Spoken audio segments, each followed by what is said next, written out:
30 दुल्हनिया एक दूल्हा। जी हाँ दोस्तों, हम बात कर रहे हैं ब्रह्मा कुमारी में होने वाले समर्पण समारोह के बारे में। हेलो दोस्तों, मेरा नाम है तुलसी और ये हमारी कहानी का 7वां भाग है।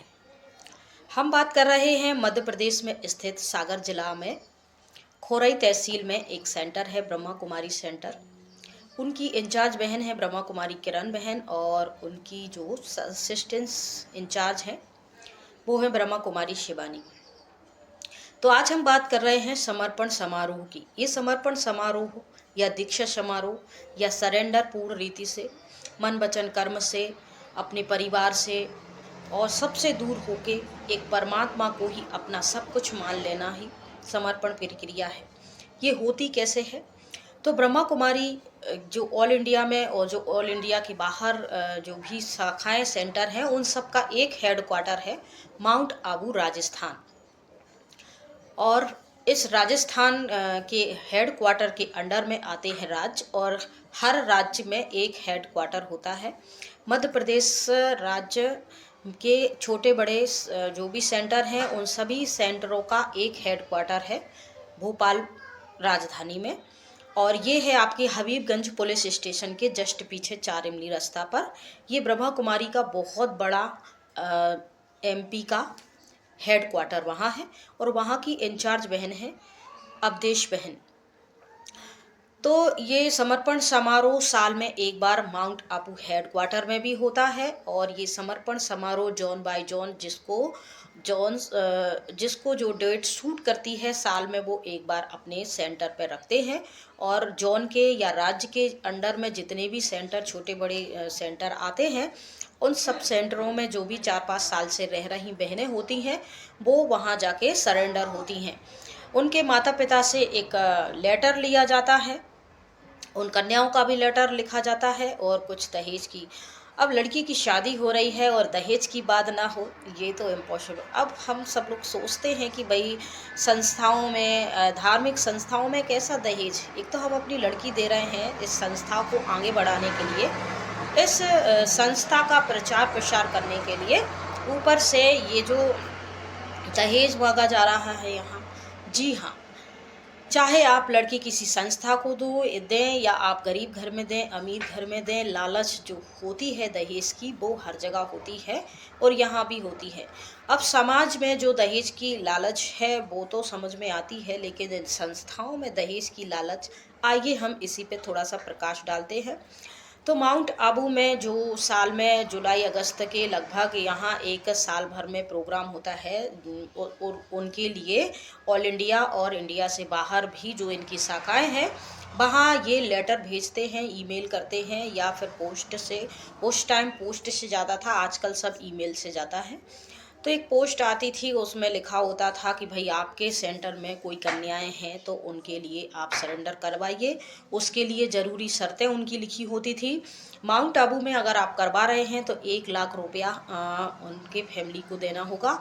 उनकी फैमिली दे या सेंटर इंचार्ज बहन दे।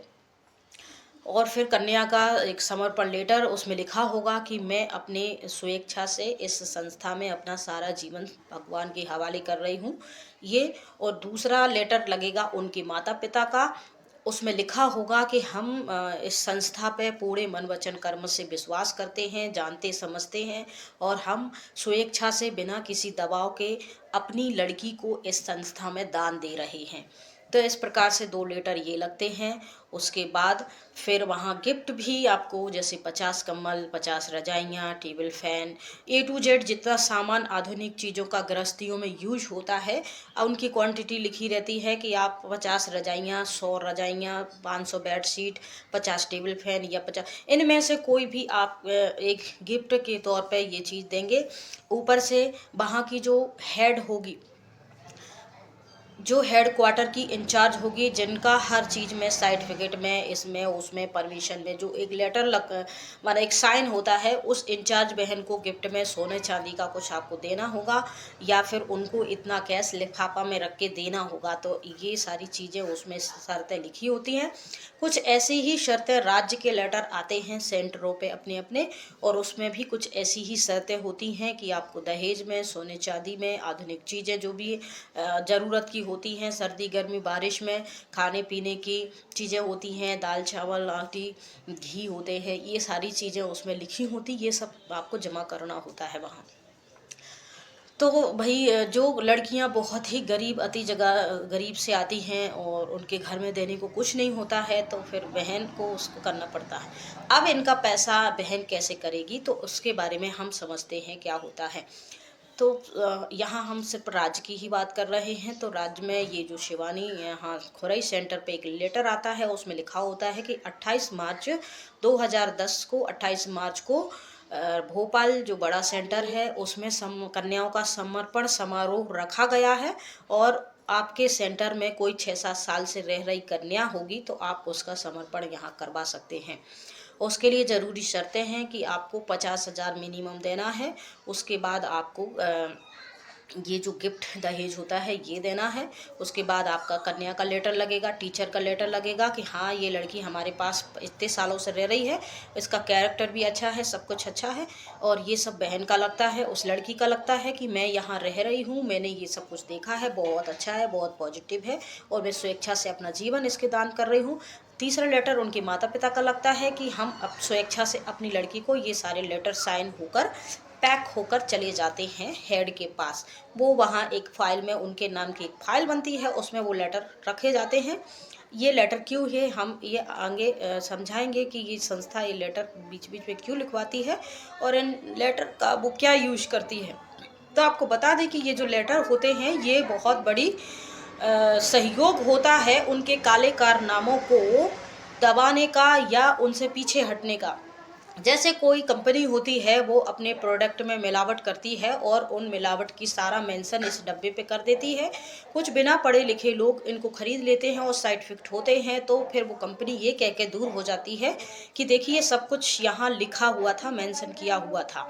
इसी प्रकार यहाँ भी हर बात में हर 2-3 महीने में उस लड़की से लेटर लिखवाए जाते हैं और साइन किए करके जमा कर लिए जाते हैं। अगर उस लड़की के साथ कोई भी घटना घटती है या कुछ भी होता है या वो उसको कुछ भी असलियत पता चलती है और वो इस प्रकार से समाज में उनकी सच्चाई को उजागर करने की कोशिश करती है, तो वो लेटर के जरिए उसकी बात को दबा दिया जाता है कि देखिए हम पर कोई भी क्लेम नहीं होगा, कोई भी आपका लगाया हुआ आरोप यहाँ साबित नहीं होगा, क्योंकि आपके द्वारा आपकी फैमिली के द्वारा लिखित सारे लेटर हमारे पास है।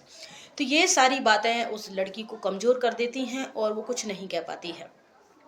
तो यहाँ ऐसा ही कुछ प्यारी के साथ भी हो रहा है। तो ये सारी चीज़ें चले गए हैं। अब शिवानी से कहा जाता है कि भाई घर से, तो शिवानी के बैकग्राउंड के बारे में हम थोड़ा सा जानते हैं। ये सागर की रहने वाली हैं।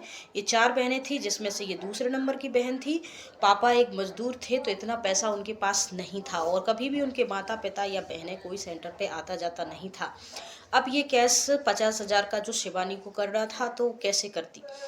तो वो जगह जगह गांव-गांव जाती है, वहाँ जो क्लास कराती है वहाँ के सरपंच से मिलती है, बड़े लोगों से मिलती है, उन सब से रिक्वेस्ट करती है, गिड़गिड़ाती है कि भाई हमें भगवान को जीवन देना है। आप अपने रिश्तेदारों में कन्याओं को कितना कैश देते हैं, कितना कुछ दहेज देते हैं।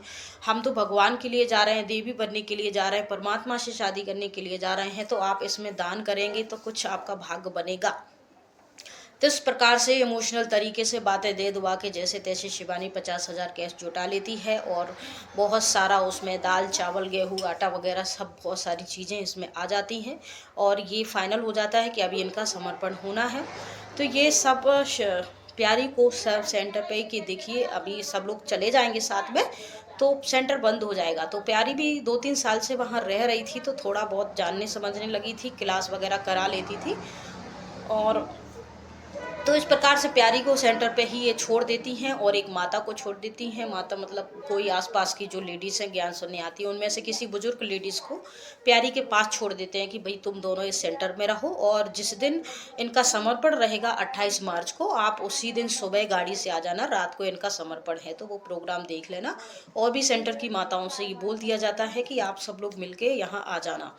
तो इस प्रकार से वो वहाँ जाती हैं और जाने के बाद जो प्यारी वहाँ का नज़ारा देखती है तो प्यारी के पैरों तले से ज़मीन खिसक जाती है, धड़कनें बढ़ जाती हैं और आँखें खुली की खुली रह जाती हैं और वो सोचती हैं ओ माय गॉड, ये तो बहुत ही अच्छा हाई लेवल का है और यहाँ कितने बड़े बड़े लोग आए हैं, कितना बड़ा पंडाल है, कितना सजा है, कितनी सारी बहनें यहाँ हैं और ये सब भगवान को जीवन दे रहे हैं। मैं तो कितने पीछे रह गई हूँ, मुझे भी भगवान को जीवन देना चाहिए। इस प्रकार से प्यारी के मन में बहुत सारे क्वेश्चन आते हैं और ये पहुँच जाती हैं। तो यहाँ पर डिस्कस होता है। इंचार्ज बहन जो हैं जो भोपाल जोन की, वो अवधेश बहन जी और ये किरण बहन जी का इनका आपस में, और इनकी जो बीना इंचार्ज हैं सरोज बहन जी, ये तीनों मिलती हैं, दोनों मिलती हैं अवधेश बहन जी से और उनको 5,000 करके दे देती हैं और बाकी का 45,000 ये अपने पास रख लेती हैं। तो इस प्रकार से कहती वो बहुत गरीब है, कहीं से पैसा इतना आया नहीं, ये सब बातें दे दुआ के इमोशनली झूठ बोलते हैं। तो आप भगवान के बच्चे हो और संगठित हो और सभी एक विश्व बंधुत्व की भावना इस संसार में फैला रहे हो। तुम्हारे अंदर खुद के अंदर विश्व बंधुत्व की भावना नहीं है, सच्चाई सफाई नहीं है, सब एक दूसरे को ठगते रहते हैं, अपनी जेबें भरते रहते हैं ऐश आराम करने के लिए।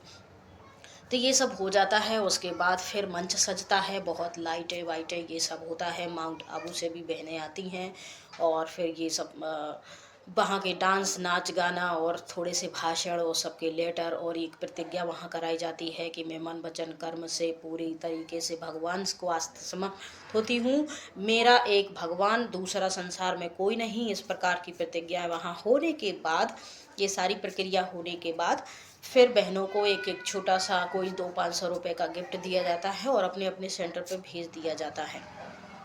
तो ये होती है समर्पण की पूरी प्रक्रिया। इन सब को देखने के बाद प्यारी ने भी ठान लिया और अपनी दीदी से कहा कि मुझे भी ऐसे ही समर्पण होना है। तो फिर दीदी ने कहा कि ज़रूर, अब अगली डेट निकलेगी तो तुम्हारा करवा देंगे, उससे पहले तुम अपने सब घर परिवार वालों को मना लो। और देखो अभी हर साल कैश बढ़ता जाता है तो तुम्हारा 1 लाख रुपया लगेगा, इनका तो 50,000 में हो गया था। और उसके बाद फिर रिसेप्शन करेंगे तो उसमें भी तुम्हारा 1-1.5 लाख रुपया लगेगा। तो ये सारी बातें अपने परिवार वालों को समझा देना तुम अपने तरीके से, ज्ञान के तरीके से, और ये सब चीज़ें होंगी। तो हम नेक्स्ट पार्ट में जानेंगे कि भाई प्यारी का समर्पण समारोह।